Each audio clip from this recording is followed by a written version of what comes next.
FYAH and the youths them. It's good, nice to meet you.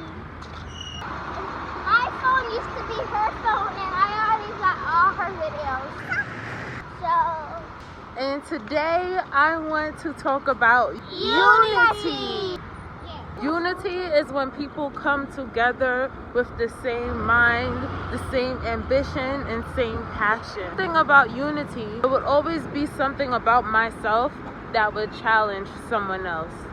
When we're together, we have to accept each other's differences, talents, understandings. And this is the true test to unity. Can we go through challenges together and continue in unity, accepting the challenges that each other distribute and having that willing heart to help, support, uplift? So being united is not an easy task. We automatically defend what we're united with. There is no fear in unity. Unity is a part of love. We didn't get on a train together in a long time. Yeah.